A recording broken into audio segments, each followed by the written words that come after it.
پاکستان کے بے شمار مسائل میں سے ایک بڑا مسئلہ انسانی سمگلنگ کا ہے، جو وطن عزیز میں مختلف شکلوں میں موجود ہے۔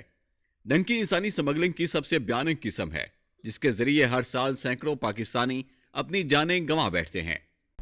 اٹلی کے بعد لیبیا کے شہر بنغازی کے قریب ہی کشتی کو حادثہ پیش آیا ہے۔ آپ کو بتائیں گے مغربی افریقہ کے راستے اسپین جانے والی کشتی کو حادثہ پیش آیا ہے۔ اہم خبر کے تارکین وطن کی کشتی میں قتل کی واردات۔ یورپ جانے کی خواہش نے مزید 50 افراد کو موت کی وادی میں دھکیل دیا۔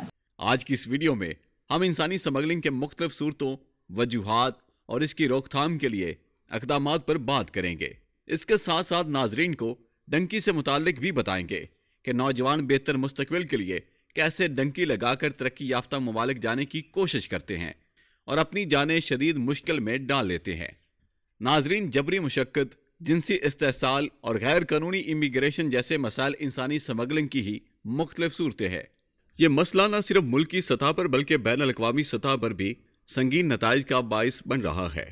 غیر قانونی تارکین وطن جہاں ترقی یافتہ ممالک کے لیے درد سر بنے ہوئے ہیں، وہاں پسماندہ ممالک کا بھی مسئلہ ہے، کیونکہ اس سے قیمتی انسانوں کی جانوں کا ضیاع بھی مسلسل ہو رہا ہے۔ زیادہ تر خواتین، بچے اور پسماندہ طبقے کے لوگ ہی انسانی سمگلنگ جیسے گھناؤنے کھیل کا شکار ہوتے ہیں۔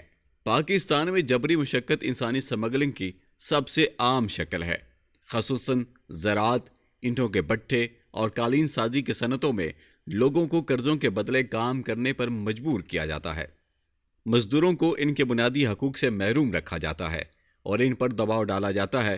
اس طرح خواتین اور بچوں کو جنسی استحصال کے لیے بھی سمگل کیا جاتا ہے۔ خاص طور پر دیہی اور پسماندہ علاقوں میں یہ مسئلہ خطرناک حد تک بڑھ چکا ہے۔ سادہ لو عوام کو اکثر اوقات بہتر روزگار کے جھوٹے وعدوں کے ذریعے یا پھر اغوا کر کے استحصال کا شکار بنایا جاتا ہے۔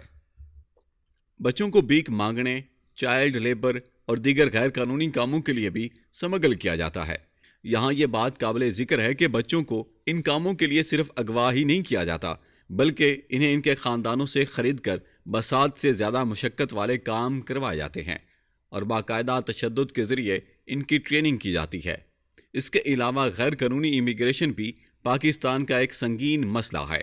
پاکستان سے لوگوں کو بہتر روزگار یا بہتر زندگی کی تلاش میں غیر قانونی طور پر بیرون ملک بھیجا جاتا ہے۔ یہ انسانی سمگلنگ کی وہ شکل ہے جس کا شکار زیادہ تر نوجوان بنتے ہیں۔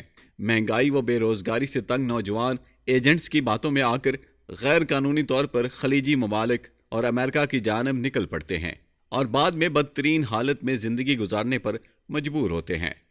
پاکستان کو اکثر مشرق وسطیٰ اور یورپ کے ممالک میں انسانی سمگلنگ کے لیے ٹرانزٹ پوائنٹ کے طور پر بھی استعمال کیا جاتا ہے۔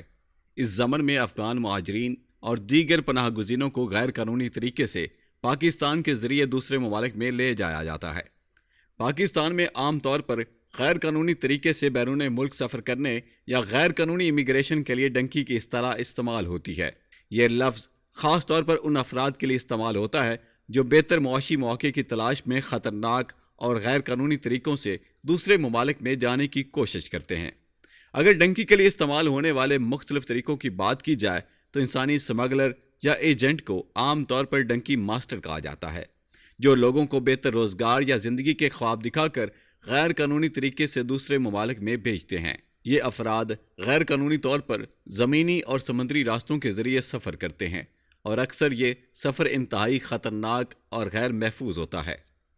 ڈنکی لگانے والے عام طور پر پاکستان سے ایران اور پھر ترکیہ کے ذریعے یورپ میں داخل ہوتے ہیں اور اس سفر میں کئی ہفتے لگ جاتے ہیں۔ اس دوران مسافروں کو خطرناک حالات، موسمی مشکلات اور قانون نافذ کرنے والے اداروں سے بچے رہنے جیسے چیلنجز کا سامنا کرنا پڑتا ہے۔ کچھ لوگ افریقی ممالک جیسے لیبیا کے ذریعے غیر قانونی طور پر یورپ جانے کی کوشش کرتے ہیں۔ یہ سفر بھی انتہائی خطرناک ہوتا ہے۔ خاص طور پر سمندری راستے سے تو یہ سفر اور بھی زیادہ خوفناک ہو جاتا ہے۔ اس کے علاوہ خلیجی ممالک بھی ڈنکی کے ذریعے جانے والے افراد کی اہم منزل ہوتے ہیں، جہاں زیادہ تر لوگ غیر قانونی طور پر محنت مزدوری کے لیے پہنچتے ہیں۔ تاہم ان ممالک میں جمہوری حکومتیں نہ ہونے کی بنا پر قوانین کچھ سخت ہیں، جس کے باعث ڈنکی غیر قانونی تارکین کو بہت زیادہ چیلنجز کا سامنا کرنا پڑتا ہے۔ ڈنکی کے ذریعے سفر کرنے والے افراد کو غیر محفوظ گاڑیوں یا کشتیوں میں سفر کرنا پڑتا ہے، جو اکثر حادثات کا شکار ہو جاتی ہے اور مسافر ہلاک ہو جاتے ہیں۔ ایسے افراد کو اکثر دوسرے ممالک میں گرفتار کر لیا جاتا ہے اور انہیں واپس بھی بھیج دیا جاتا ہے۔ بہت سے افراد راستے میں سمگلروں یا دیگر مجرموں کے ہاتھوں جسمانی تشدد اور مالی استحصال کا شکار ہو جاتے ہیں۔ ان کے علاوہ ڈنکی کے سماجی، اقتصادی اور قانونی اثرات بھی مرتب ہوتے ہیں۔ حکومت پاکستان نے اس غیر قانونی عمل کے خلاف کئی قوانین اور مہمات شروع کی، لیکن غربت، بے روزگاری اور بہتر مواقع کی کمی کے باعث لوگ اب بھی اس خطرناک راستے کا انتخاب کرتے ہیں۔ پاکستان میں ڈنکی کے ذریعے غیر قانونی طور پر بیرون ملک جانے کی کوشش کرنے والے افراد کی ہلاکتیں ایک بڑا مسئلہ رہی ہیں، لیکن اس مسئلے پر سرکاری اعداد و شمار محدود ہیں۔ مختلف رپورٹس اور خبروں کے مطابق ہر سال سینکڑوں پاکستانی غیر قانونی طور پر دوسرے ممالک میں جانے کی کوشش کرتے ہوئے ہلاک ہو جاتے ہیں۔ اقوام متحدہ کے اعداد و شمار کے مطابق 2016 سے 2020 کے درمیان ہزاروں پاکستانی غیر قانونی امیگریشن کے دوران مختلف حادثات میں ہلاک یا لاپتہ ہوئے، جن میں سے زیادہ تر ہلاکتیں غیر محفوظ کشتیوں میں سمندر کے راستے سفر کے دوران ہوئی۔ یورپی ممالک جانے والے پاکستانیوں کی ایک بڑی تعداد بحیرہ روم کے راستے جانے کی کوشش کرتی ہے۔ یہ راستہ انتہائی خطرناک ہے، جہاں سینکڑوں افراد ہر سال ڈوب کر ہلاک ہو جاتے ہیں۔ پاکستان سے ایران اور پھر ترکیہ کے راستے یورپ جانے کی کوشش کرنے والے پاکستانیوں میں سے بھی بہت سے لوگ شدید موسمی حالات یا سمگلروں کے تشدد کا شکار ہو کر اپنی جانیں گنوا بیٹھتے ہیں۔ جون 2023 میں لیبیا سے اٹلی جانے والی ایک کشتی ڈوب گئی تھی، جس میں سینکڑوں افراد ہلاک ہو گئے تھے۔ پاکستانی میڈیا کے مطابق اس واقعے میں تقریباً 300 پاکستانی شہری جان سے ہاتھ دھو بیٹھے تھے۔ ڈنکی کے ذریعے غیر قانونی سفر کرنے والے افراد کا کوئی ریکارڈ موجود نہیں ہوتا، اس لیے سرکاری طور پر ہلاک شدگان کی درست تعداد کا اندازہ کرنا مشکل ہے، اور نہ ہی ان ہلاکتوں کی ہمیشہ مکمل رپورٹنگ کی جاتی ہے۔ تاہم مختلف تخمینوں کے مطابق گزشتہ چند دہائیوں میں ہزاروں پاکستانی اس خطرناک سفر کے دوران اپنی جانیں گنوا چکے ہیں۔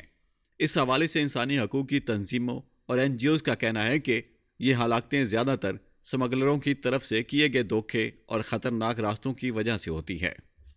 اگر ہم پاکستان میں انسانی سمگلنگ کی مختلف وجوہات پر بات کریں تو غربت، معاشی مشکلات اور روزگار کے مواقع کی شدید کمی اس کی بڑی وجوہات ہیں۔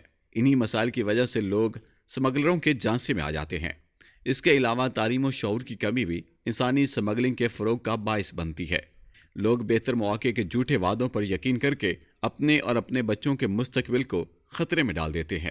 پاکستان میں انسانی سمگلنگ کے خلاف قوانین موجود ہیں، لیکن ان پر عمل درآمد کی کمی اور قانون نافذ کرنے والے اداروں کی محدود صلاحیتیں اس مسئلے کو مزید پیچیدہ بناتی ہے۔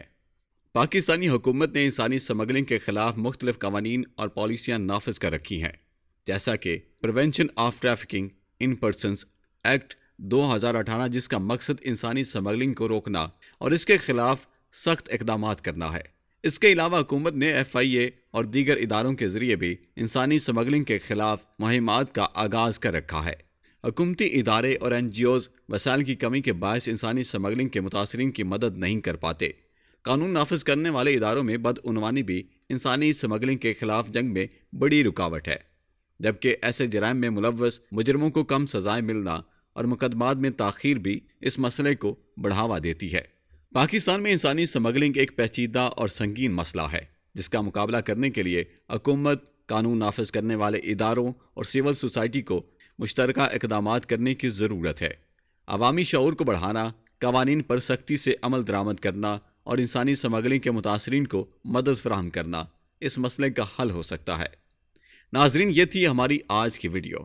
اپنا فیڈ بیک لازمی دیجیے گا اور چینل کو سبسکرائب کر کے بیل آئیکن کا بٹن دبانا مت بھولیے گا۔ ملتے ہیں ایک اور ویڈیو کے ساتھ، تب تک کے لیے اللہ حافظ۔